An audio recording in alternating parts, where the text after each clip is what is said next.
न्यायपालिका और chief justice के सम्मान को लेकर जिस तरह से चीज़ें बनी और बार काउंसिल ऑफ इंडिया ने एक कदम आगे बढ़ाया, दो कदम पीछे खींचे। उसके बाद बार काउंसिल ऑफ इंडिया के सीनियर एडवोकेट राज्यसभा सदस्य मनन मिश्रा ने कहा कि अब ये अध्याय का लेकिन ऐसा लगता है कि पटाक्षेप हुआ नहीं है, क्योंकि देश के अलग अलग हिस्सों से वकील यहाँ आए हैं और ये बता रहे हैं कि बार काउंसिल ऑफ इंडिया को इस मामले में डटे रहना चाहिए। जो न्यायपालिका और चीफ जस्टिस के सम्मान की बात है, क्योंकि ये इंस्टीट्यूशन का मामला है, ये कोई व्यक्तिगत मामला नहीं है। ऐसे में पूरे देश के अलग अलग हिस्सों से वकील यहाँ आए हैं ये बताने के लिए कि बार काउंसिल ऑफ इंडिया को यहाँ पर डट के रहना चाहिए। हमारे साथ उत्तर प्रदेश बार काउंसिल के उपाध्यक्ष हमारे साथ हैं अनुराग पांडे। अनुराग जी, कितने लोग आप लोग आए हैं और आप लोगों की डिमांड क्या है, किस तरह से आप अपनी बातें ऊपर तक पहुंचा रहे हैं? एक्चुअली हम लोग ने कल सोशल मीडिया में देखा कि यहाँ bar council of India gate तोड़ा गया, तो कहीं ना कहीं हम लोग की मात्र संस्था है बार काउंसिल, और स्टैच्यू बॉडी है। मैं कहता हूँ व्यक्तिगत विरोध होना चाहिए किसी भी आदमी का, लेकिन अगर संस्था पर हमला होगा तो अधिवक्ताओं पर हमला है।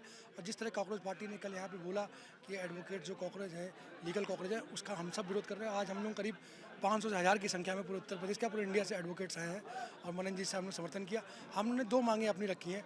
पहली मांगे, आजकल सर एक सोशल मीडिया में ये हो गया कि जो विदेशी ताकतें हैं वो कहीं ना कहीं व्यू के हिसाब से पैसा पेमेंट कर रही हैं, तो अब हर आदमी पत्रकार बन गया है। जैसे आप सीनियर एडवोकेट है, मैं तो आज पहली बार आपसे मेरी मुलाकात है, लेकिन मैंने देखा कि आजकल सोशल मीडिया में जो जो विदेशी लोग हैं, जैसे एक विदेशी लॉयर का भी अभी मुद्दा था, तो ये क्या करते हैं सर, ये व्यू पे पैसा देते हैं।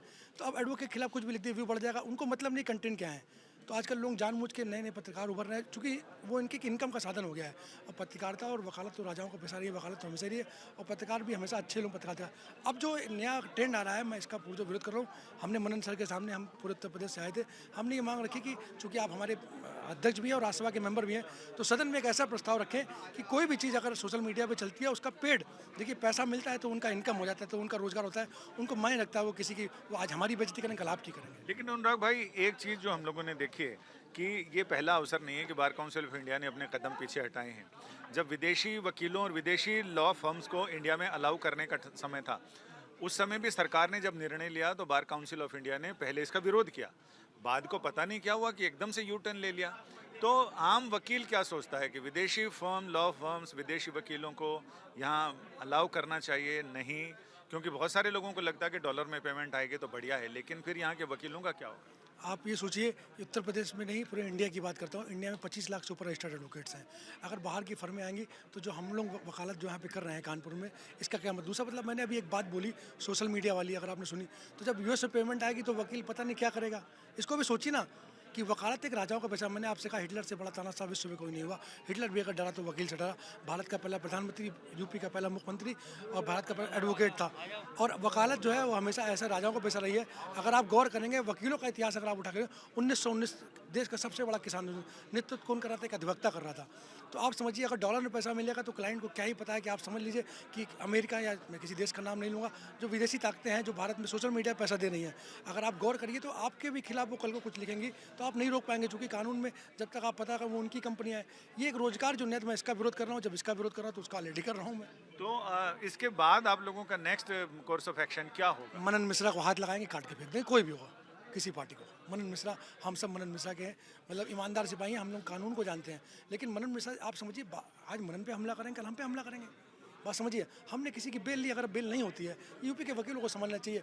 हमारे बीच में हम एक तरफ कहते हैं प्रोटेक्शन में सरकार राष्ट्रवाद है, तो मनन मिश्रा को राष्ट्रवाद दिया। मनन मिश्रा राष्ट्रवाद से पहले एडवोकेट है, एडवोकेट से पहले हमारे चेयरमैन है। अगर आज मनन का अपमान होगा तो हमारा अपमान होगा।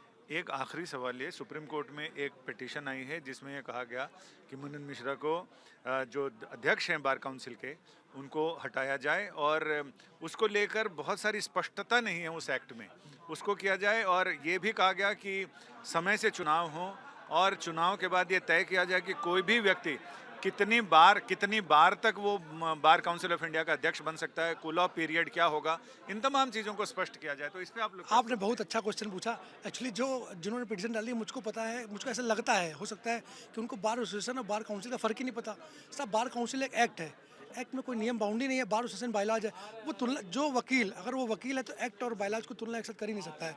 अगर वो तुलना कर रहा है, इसका मतलब वो एडवोकेट नहीं है। अच्छा, कल को मैं कह दूँ कि मोदी 3 बार प्रधानमंत्री हो गए हैं, मनमोहन सिंह 2 बार, तो हटा दीजिए। ये कोई एक्ट है साहब, कोई खाला जी घर नहीं कि जो चाहे वो कर दो। कोई घर नहीं है हमारा। बार काउंसिल एक एक्ट है, स्टैच्यू बॉडी है।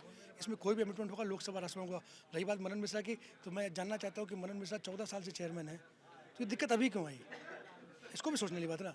अगर गड़बड़ था, नियम था, क्या देश के 25 लाख वकील सब सो रहे थे कि एक 25 लाख वकील डबल ग्रेजुएट साहब हम लोग, हमारा नेता कोई बनेगा हमको पता रहेगा नहीं रहेगा। सर मनन मिश्रा चुन के आते हैं, लोगों को पता नहीं, क्योंकि सोशल मीडिया, मैंने एक बात बोली, अब सोशल मीडिया का ज़माना आ रहा है, अब सब यूट्यूब में डालते हैं, देखते हैं, पता ही नहीं है। चैट जीपीटी ने कह दिया मनन मिश्रा गलत बने तो गलत हो गए, कानून पढ़ी नहीं, किताब खोली नहीं।